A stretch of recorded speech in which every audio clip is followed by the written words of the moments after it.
오늘은 어제 이어가지고요. 모세의 얼굴에 덮였던 수건에 대한 말씀을 좀 드리고자 합니다. 우리가 말씀해 보면요, 참 어려운 것이 한두 가지가 아니죠. 어떨 때는 아무리 읽어도 좀 이해가 안 되는 부분이 참으로 많습니다. 그럴 때는 성경을요, 또 읽고 계속 읽다 보고 나면요, 이것이 어떤 내용이구나 하고 우리가 이해가 됩니다. 우리가 원어대로 번역을 해보면요, 그는 얼굴에 덮개를 덮어놓았다, 이런 의미가 된다고 그랬죠. 모세가 이처럼 자기 얼굴의 광채를 가리운 것은 먼저 자신의 영광이 중요한 것이 아니라 하나님의 말씀을 전파하기 위한 목적이었고, 또 자신보다 열등하고 평범한 사람들과 교제를 유지하기 위해서였다고 설명되고 있다는 것입니다. 이것이 뭐랬죠? 오르파님, 얼굴인데 오르파님이라고 해서 오르파님. 근데 한글 성경은 그냥 뭐예요? 그냥 얼굴로 번역이 돼서 얼굴로. 그러니까 히브리어 원어는 바로 오르파님, 이렇게 드러난 얼굴, 뭐예요? 얼굴에 덮개를 덮어놓았다, 이런 의미인데 한글에서 그냥 얼굴이라고만 되어 있습니다. 그러니까 이해가 더 안 되죠. 이거 원어를 보고 나면요, 깊은 그 속에 있는 내막의 의미를 별로 이렇게 우리가 이해하기가 어렵다는 거죠. 우리들 속에 있는 것이 밖으로 표출되어 나타나는 것을 얼굴이라고 한다 그랬죠. 우리 속에 있는 거, 우리 속에 있는 거, 어제 얘기한 분나고 여러 가지 뭐죠? 구둡고 번번스럽고 무자비하고 빛나고 푸르고 이런 모든 것들이 어떻게 전부 다 얼굴에 나타난다고 했어요. 얼굴 밖으로, 속에 있는 것이 밖으로 표출된다고 했죠. 모세가 시내사에서 받은 것이 밖으로 표출돼 나오는데, 받은 말씀을 가지고 하나님의 말로 전할 때는 계명에서, 율법에서 이것이 다 뭐죠? 수건이 거친다는 거죠. 진정하게 10가지 십계명 받아가지고 왔는데, 첫 번째는 깨트렸잖아요. 두 번째는 모세가 돌을 만들어서 하나님이 다시 써줬잖아요. 이런 모든 것들이 전부 다 가려져 있는데 이걸 밖으로 드러내는 거잖아요. 이처럼 수건이 가려진 채로 그대로 보는 것을 뭐예요? 율법. 수건이 덮여진 채로 보는 것을 율법이라고 한단 말이죠. 그러니까 우리가 교회 가서 예배 때는, 예배 시간에는 절대로 모자를 쓰거나 수건을 쓰면 안 된다는 거죠. 그런데 천주교는 어떻게 하죠? 예배할 때 반드시 흰 머리를 수건을 덮어 쓰죠. 그러니까 이거는 전부 다 뭐죠? 율법을 가른다는 거죠. 그러니까 이걸 벗기지 못하고 이해가 안 되면 여러 번 듣고 또 읽고 해야 되는데, 머리에 싸매가지고 성경도 연구도 안 하고 읽고 듣고 원어도 찾아보지 않으니까 우리가 이해를 못한다는 거예요. 이게 어떻게 하죠? 우리가 수건을 다 벗어버리고 그 속에 있는 깊이를 하나 전부 다 깨달아야 되는데 그걸 안 하니까 안 된다는 거죠. 성경이라는 것 자체가 율법은 진리로 비전이 되어야 하는 것이지, 액면 그대로 수건이 덮여있는 상태로 인식해버리면 절대로 안 된다는 것입니다. 제가 말씀을 읽고 또 읽고 원어를 파고들고 부대하고 글자 하나 따주하다 보니까요, 그 속에 엄청난 비밀이 많이 들어있어요. 요즘에 많은 분들이요, 저한테 참 질문을 많이 합니다. 그럴 때마다 제가 이미 만들어 놓은 도표가 5,000개 있다잖아요. 그러니까 도표를 다 보내주고 나면요, 아주 쉽게 이해가 돼요. 어제도 수호되는 목사님이 그 5대 제사, 번수와 속속 이 질문을 하더라고요. 그러니까 답변을 하는데 한계가 있어요. 어떻게 설명할 거에 따라 다 다르잖아요. 그래서 어떻게 하죠? 제가 도표 3개를 다 문자를 보내드렸어요. 이것이 5대 제사의 핵심이다. 번수와 속속, 번제, 화제, 번제, 소제, 화목제, 속건제, 속제제, 이게 뭔가 5대 제사, 그거는요 그냥 설명하면 참 힘들어요. 그런데 도표를 딱 3가지 보내주고 나니까 그 이해가 얼마나 빠릅니까? 이렇게 수건으로 덮여진 상태에서는 우리가 이해를 못한다는 거죠. 수건을 벗겨놓고 그 안에 진실이 뭔가, 진리가 뭔가 하다 깨달아 보고 나면 이것이 이거구나 하고 우리가 이해할 수 있다는 거죠. 고린도후서 3장 13절에 보니까 우리는 모세가 이스라엘 자손들로 장차 없어질 것이 결국을 주목지 못하게 하려고 수건을 그 얼굴에 쓴 것 같이 안 하더라서요. 구약의 직분은요, 모세가 그 얼굴을 가림으로써 영광이 가려진 것 같이 하나님의 영광을 제대로 드러내지 못했는데, 신약의 직분은 그리스도 안에서 모세의 얼굴을 가린 수건이 다 벗겨져 가지고 영광을 드러낼 것과 같이 영광스럽게 드러난다는 것입니다. 고린도후서 내용은요, 출애굽기 34장 29절용 35절 내용을 인용한 내용이죠. 모세가 시내산에서 하나님과 대화한 뒤에 돌비를 가지고 내려왔을 때 그의 얼굴은 하나님의 영광의 광채로 빛났다고 했습니다. 뿐만 아니라 모세가 그의 백성들에게 하나님의 말씀을 전달할 때도 광채가 났다고 했죠. 이스라엘 사람들은 이 광채로 해가지고 큰 감동을 받았지만은 한편으로는 두려워 떨었다는 것입니다. 그러나 모세는 그 영광의 광채는 일시적인 것으로 곧 사라질 것이다 라는 것을 그렇게 쉽게 알고 있었다는 거죠. 그리고 나서 그는 백성들을 가르치고 난 뒤에는 곧 수건을 얼굴에 도로 썼다는 것입니다. 바울은 이 비유를 통해서 이스라엘 자손들로 하여금 상처 없어질 것의 결국을 주목지 못하게 하려고 했다고 설명했다는 거죠. 그게 무슨 얘기죠? 모세의 수건의 의미가 의미가 뭐죠? 모세의 수건의 의미가 뭐냐는 거예요. 이건 전부 다 뭐죠? 수건을 덮은 율법적 개념인데 이것이 어떤 내용이냐는 거예요. 수건의 의미가 뭐냐는 거죠. 하나님의 구원 계획은 우리의 최초의 조상이 가신 원시적 언약들에서부터 조금씩 완전히 계시로 발전되어 왔다는 것입니다. 모세를 통해서 주어진 계시는 물론 참되고 위대한 그런 거였죠. 그러나 이것은요, 부분 것이었다는 거죠. 하나의 과정이고 최종적인 완전한 계시는 아니었다는 거예요. 왜 그렇죠? 예수 그리스도 안에서 주어진 계시가 최종적이고 완전한 계시 때문이었다는 것입니다. 일시적인 것은 영원한 것 앞에 다 물러가야 되고, 부분적인 것은 완전한 것 앞에서 꼬리를 감추고, 과정은 최종적인 목적 앞에서 물러나야 한다는 거죠. 모세는요, 이러한 율법의 유한성을 알고 있었지만 백성들은 이 사실을 수용할 준비가 되었지 않았다는 것입니다. 바울에게는 큰 근심과 마음에 그치지 않은 고통이 있다고 고백을 하고 있습니다.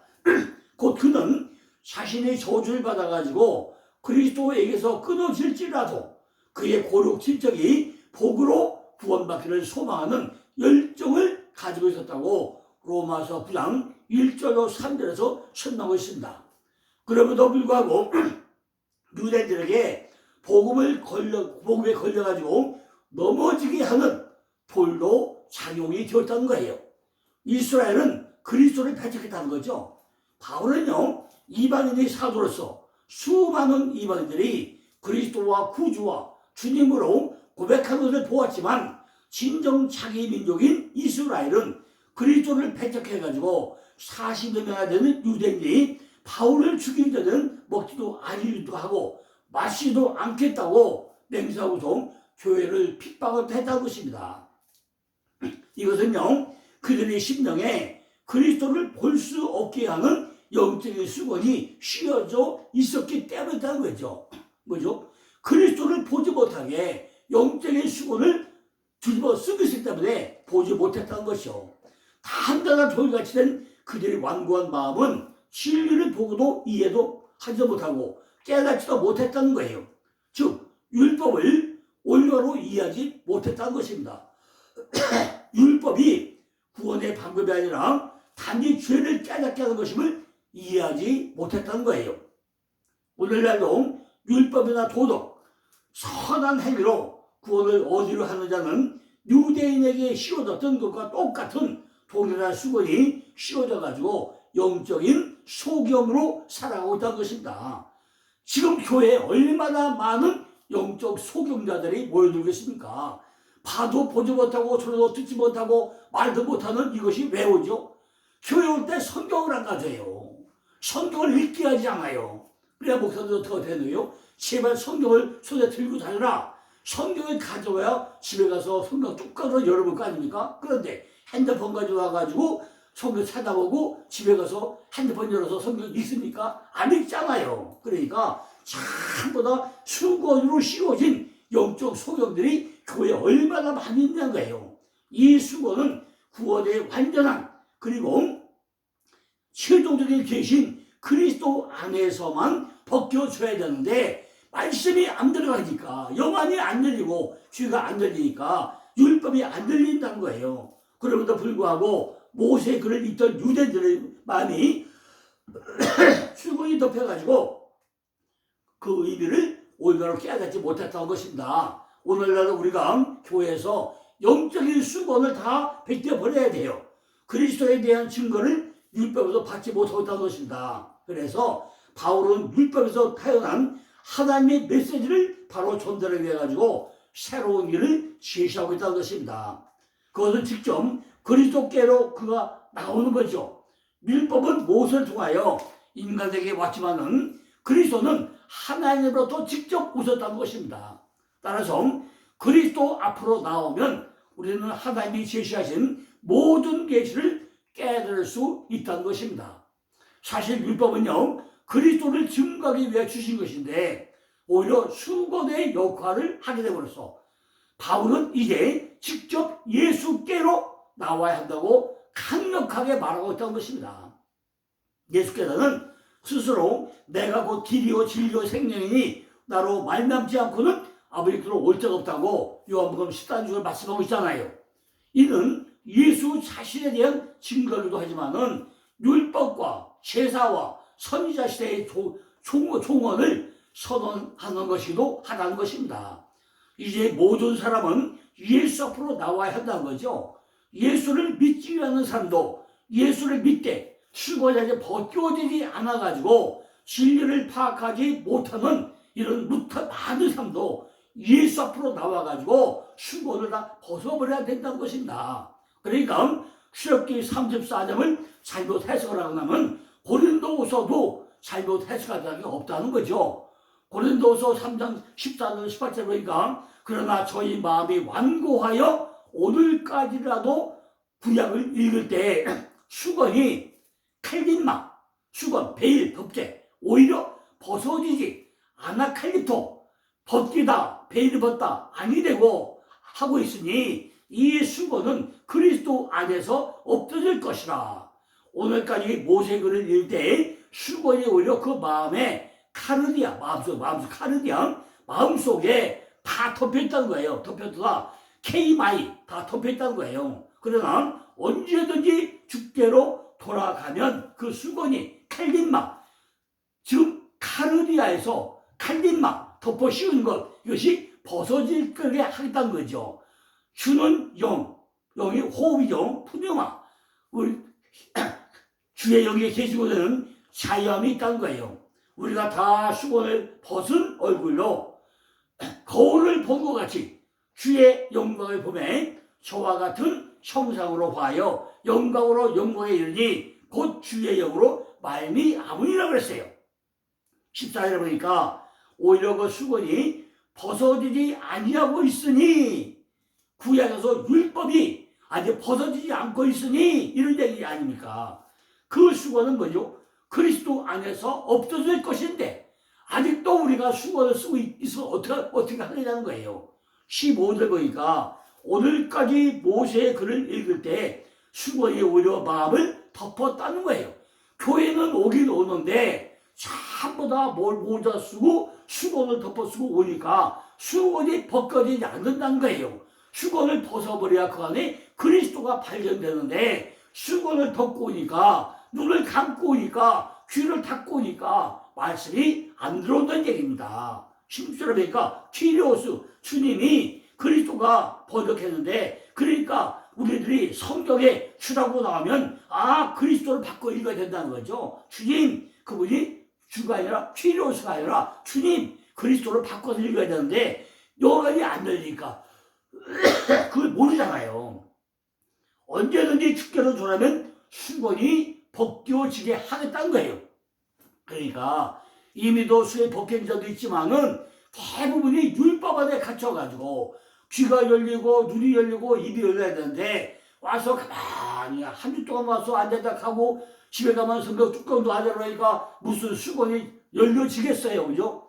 이것이 얼마나 한탄한 일입니까? 그죠? 영이, 호흡이, 푸드마가 영이죠. 너희에게는 다 영이고 생명인데 이 생명이 주가 그리스도가 내 안에 들어있는데 주의 말이 있는 곳에 사형이 있는데 내 안에 주님이 없으니까 말씀이 안 들어오니까 수건을 덮고 있으니까 내 안에 주가 있는지 주님이 있는지 모르니까 수건을 덮어 있는 거 아니냐는 거죠. 18절 뭐라죠? 우리가 다 수건을 벗은 얼굴로, 여기서는 우리의 얼굴을 수건이라고 나왔어요.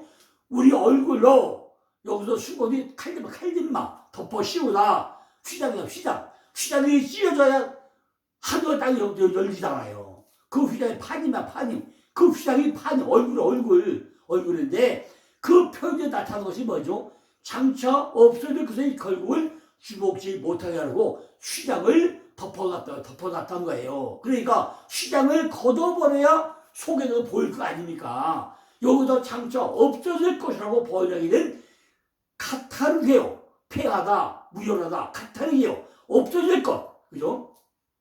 없어질 것 나타내는데 예수님이 내가 율법을 폐하러 왔는지 뭐하러 왔는지 우리가 이해 못한다는 거예요.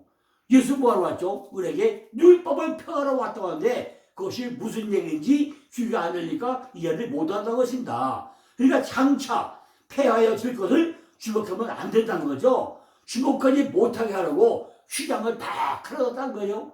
수건을 덮어 씌워놨다는 거예요. 모자를 쓰고 왔다는 거예요. 다 빗대버려야 주님은 율법을 완성하러 왔구나. 이걸 우리가 이해할 거 아니냐는 거죠. 그러니까 생명나무 실과가 선악과를 따먹은 상태에 있는 자들에게 가려놓은 것은 은혜래.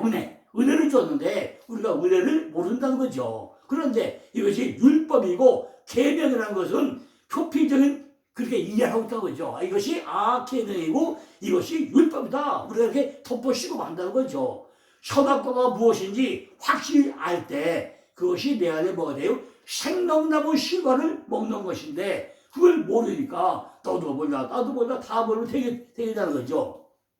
창세기 보고 나면요, 나무가 있죠. 선악을 알게 나무, 선과 악을 알게 나무, H 나무인데 계속 단수로만 써요. 나무 하나의 단수니까 복수가 안 해요. 선과 악을 알게 나무가 나무 하나인데 이것이 선의 나무, 악의 나무, 단수. 근데 우리는 자꾸 뭘 봐요? 복수를 먹었단 말이죠. 그래 이게 설명이 안 되잖아요. 하나인데 이거를 선악으로 보면 그걸 먹으면 죽음의 나무가 된다는 거죠. 그런데 이것이 무엇인지 알게 되고 나면 이것이 생명나무 실과를 먹었다는 뜻이구나. 이렇게 우리가 알아야 된다는 거죠. 그것처럼 율법이 무엇인지를 알면, 그러니까 율법을 그대로 문자 그대로는 이해하는 표피적으로 껍데기를 전부 다 이해해가지고 그것에 묶여버리고 나면 죽음이지만은 이걸 통과해가지고 그리스도의 진리로 들어가면, 그죠? 진리를 알게 되면 이것이 생명나무 실과로 내가 먹었구나. 이렇게 이해가 된다는 거죠. 그러니까 이런 것들은 뭐예요? 다 가려져 있다. 수건으로 가려져 있다는 것입니다. 그 자체가 가치가 있는 것이 아니라 그 안에 들어있는 진리의 내용을 진짜 우리가 가치 있는 것이고 그걸 봐야 되는데 전부 다 수건으로 덮여있고 수염으로 가려있고 눈이 감겨있으니까 그 속에 담겨야 되는 진리를 우리가 어떻게 볼 수 있냐는 거예요. 그 안에 그 진리가 뭔가 그걸 끄집어내야 되잖아요. 선악과를 보자마자 인간들이 가장 먼저 하는 것은 뭐였죠? 그죠? 손을 뻗어가지고 따먹으라고 한 것 뿐이란 말이에요. 다 이러니까 먹고 싶다. 그거 따먹으려고 그래. 뭔지도 따먹으려고 게 이거예요. 탐심. 도둑놈이 10부란 말이에요. 그냥 남껏 따먹으면 되겠어요? 이건 안 되는 것이기 때문에 휘장으로 전부 다 가려놓았다는 거죠. 제대로 깨닫고 속에 진리가 뭔지 진리에서의 뭐지 깨닫고 먹으라는 거예요. 완악한 마음을 가진 자들은 수건으로 가려진 율법을 그 가려진 대로만 갖고 있다는 거죠. 그러면 안 되잖아요. 율법이 복으로 넘어가가지고 생명처로 넘어와야 되는데 율법 자체를 먹으면 다 죄악 가운데 빠져있잖아요. 그냥 고린도후서 4장 3절 보니까 만일 우리 복음이 가리웠으면 망하는 자들에게 가리웠다고 그랬어요. 다시요. 만일 우리 복음이 가리웠으면 망하는 자들에게 가린 것이라 이 말씀 나오잖아요. 이 말은요, 복음을 받지 않은 불신자 입장에서 이해되어야지 복음의 무능력이나 전파자의 무기력으로 해석해서는 안 된다는 거죠. 즉 사람들이 복음을 받아들이지 않는 것은 복음의 능력이 없거나 전도자가 무능한 것이 아니라 상대방이 복음으로부터 벌어진 자이기 때문에 안 된다는 거죠. 복음은요, 멸망하는 자들에는 가려진다고 했어요. 바울은 이미 유대인들에 대해 가지고 저희 마음이 완고하고 오늘날까지라도 구약을 읽을 때 그 수건을 오히려 벗어지지 아니하여 복음을 이해하지 못했다고 바울이 지금 설명하고 있는 것입니다. 헬라인들에게도 그들이 복음을 어리석음으로 여겼다고 고린도전서 1장 18절에 설명하고 있잖아요. 왜냐하면 헬라인들에게 있어서 진리는 힘이요 권력이요 돈이기 때문에 동족의 배반에 의해서 십자가에 처참히 죽어간 그리스도는 어리석게 보였다는 거죠. 이처럼 멸망하는 자들은 복음을 이해할 수 없다는 것입니다. 성경의 한 구절만 따로 떼어놓고 이해하려고 할 때도 오리에 빠질 수밖에 없다는 거죠. 그런데 어느 시대, 어느 곳을 막론하고 여전히 이런 데들이 많이 있다는 것이다. 아직까지 있다는 거예요. 사단의 공작 방해선을 참으로 다양하고 신비해가지고 각 사람에게 적절한 방법을 사용을 해야 되는데 이걸 막아버린다는 거죠. 유대 랍비들은 자신들을 자랑하고 칭찬받을 좋아했다는 것입니다. 헬라인들은 도덕적인 선을 전파해야 한다고 했고 율법주의자들은 율법을 지켜야만 구원을 얻는다고 말하고 있다는 거죠. 그러나 율법은 구원을 줄 수 없는 것이고 사람의 삶을 변화시킬 수 없다는 거죠. 죄인들은 예수 그리스도를 믿을 때만 변화가 일어난다는 것입니다. 그러니까 모세의 수건은 모세의 얼굴을 덮고 있는 것이 아니라 말씀을 덮고 있다는 거예요. 뭐가? 수건이 뭐예요? 수건이 말씀을, 율법을, 여기 뭐죠? 이게 말씀을, 그죠? 말씀을 덮고 있다는 거예요. 이것이 수건이, 그죠? 말씀을 덮고 있으니까 말씀이 나한테 들어옵니까? 안 들어오잖아요. 그러니까 제발 목사님들은요, 여러분 교회 올 때 성경을 가져오세요. 집에 가서 성경을 읽으세요. 밥 하루에 3끼 먹죠. 성경을 세져서 읽으세요. 강조를 해줘야 돼요. 그래야 뭐가 되죠? 속에 있는 것들이 수건이 벗겨져 가지고 글씨가 보이고 말씀이 보이고 진리가 보이고 다 열어질 거 아니겠습니까? 모세가 하나님으로부터 진리의 문자를 받았는데 이것을 율법 뭐죠? 십계명 돌비 2개 받았는데 이것이 뭐예요? 율법이라는 거죠. 그리고 하나님은 모세에게 자신을 나타날 때 뭐라고 불렸어요? 여호와라고. 여호와. 내 이름이 뭐냐 부르니까 난 스스로 있는 자라. 나는 여호와다. 요두해 바부해. 나는 스스로다. 호흡하고 또 호흡한 자다. 요두해 바부해. 하나님은 호흡해주고 또 호흡해줍니다. 이것이 여호와 요두해 바부해. 그죠? 그러니까 모세의 얼굴에는 영광, 카바드 영광이 드러났다고 그랬죠. 풍부하게 다량으로 부와 영광이 광채가 빛났다는 것입니다. 모세가 살던 시대에 하나님을 알던 백성은 오직 이스라엘 백성뿐이었다는 거예요. 그죠? 그들이 전부 다 이방인을 믿지 않았잖아요. 오직 이스라엘 백성만 믿었다는 거죠. 나머지 이방 백성들은 하나님으로부터 분리되어 가지고 하나님을 알지를 못했다는 것입니다. 하나님이 살아계신지, 하나님의 이름이 무엇인지, 능력이 어떤 건지 전혀 모르고 있었다는 것입니다.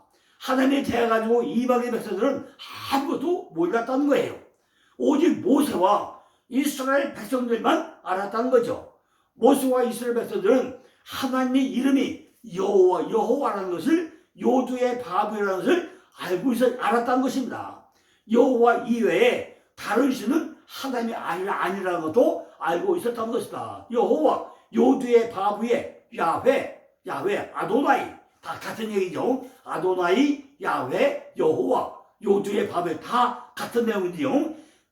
능력도 다 경험했다는 것입니다. 그 당시 전 세계 최고의 왕인 애굽의 바로 왕이 하나님께 굴복하였고 홍해가 가로막아도 하나님의 능력으로 갈라지게 했고 이스라엘 백성 200만 명이 많은 땅을 건너게 했다는 것입니다. 엄청난 능력을 보여줬다는 거죠. 또한 200만 명 백성이 광야에서 목이 말라 죽게 될 때 반석에서 모세가 딱 치니까 생선을 넣어서 먹게 했다고 그랬죠. 배고파 죽게 될 때는 뭘만 했죠? 하늘에서 만나를 내려줘가지고 만나를 전부 다 먹고 살게 했죠. 얼마나 놀라운 하나님이십니까? 이스라엘 백성들은 십계명의 말씀을 받을 때 하늘에서 직접 하늘의 음성을 들었다는 거죠. 이것이 얼마나 영광스러운 일이겠습니까? 우리가 일신, 이상, 삼망, 사안, 오부, 육살, 칠간, 팔도, 구고, 시탐할 때 뭐예요? 하늘문이 열리고 우리가 하늘의 음성을 들을 수 있기를 간절히 기원하 드립니다. 영광이 있기는 하지만 모세의 영광은 없어질 영광이 아니라고 했잖아요. 그죠? 그래요. 그 영광이 누구한테 와요? 우리들은 와야 될 거 아니냐 거죠. 모세의 영광은 사라질 영광이라고 했지만은 우리에게 오는 영광은 영원히 있는 영광이 돼야 될 거 아니냐 거죠. 빛이 완전히 켜져 있다가 점점 어두워지다가 완전히 꺼져버렸잖아요. 결국은 사라질 영광이 되었다는 게 모세에게는 왜? 누가 왔죠? 예수가 왔잖아요. 지금 우리 시간 와가지고 예수님이 와가지고 영원한 영광이 되었으니까 이제는 꺼지지 않는 불꽃이 우리에게 와 있잖아요. 모세는 불이 꺼져가는 영광이었지만은 예수가 온 다음에 우리에게는 그 예수가 나한테 들어왔으니까 영원히 빛나는 영광이 우리 앞에 있다는 거죠. 예수 그리스도가 주시는 죄사함과 구원의 은혜는 예수를 믿음으로 사람이 모든 죄에서 책임으로부터 영원히 해방되는 큰 영광이 우리에게 선물로 주어지지 않았냐 그죠. 이것이 영원한 영광이라는 것입니다. 그리고 모세의 영광과 그 광채는 흐릿한 것이었지만은 점점 사라지고 없어질 것이었지만은 그리스도의 영광은 영원한 영광이 되고 있다는 거죠. 도덕법이나 즉 십계명이 쓸데없게 되었다는 말이 아니라 이제는 더 강화되어 가지고 오늘날 십계명은 우리가 더 잘 지켜야 되는 이런 십계명이 되고 십계명을 어긴 자는 제사라는 의식을 통해서 용서받는 의식이 쓸데없게 되었다고 말하고 있지만 우리에게 더 잘 지켜야 되는 이런 계명이 우리 앞에 주어졌다는 것입니다. 구약의 의식을 통해서 받는 죄사함의 영광도 영광스럽지만은 그 영광은 사라질 것이었고 약한 것이었다는 거죠. 그러나 은혜로 말미암아 예수님을 믿음으로 받는 영광은 영원한 영광이고 없어지지 않는 큰 영광이고 우리에게 참된 영광으로 들어가게 될 거라는 것입니다. 영원한 영광이기 때문에 우리는 두려워할 필요가 없다는 거죠. 그러므로 우리의 영광은 모세의 영광보다 더 높다는 것입니다. 그럼 내는 이제 모세의 얼굴에 나타난 광채가 왜 수로 덮어놨는가? 왜 수로 덮어놓은 의미가 뭔가? 거기에 대해서 한 번 더 좀 설명 또 드리겠습니다. 감사합니다.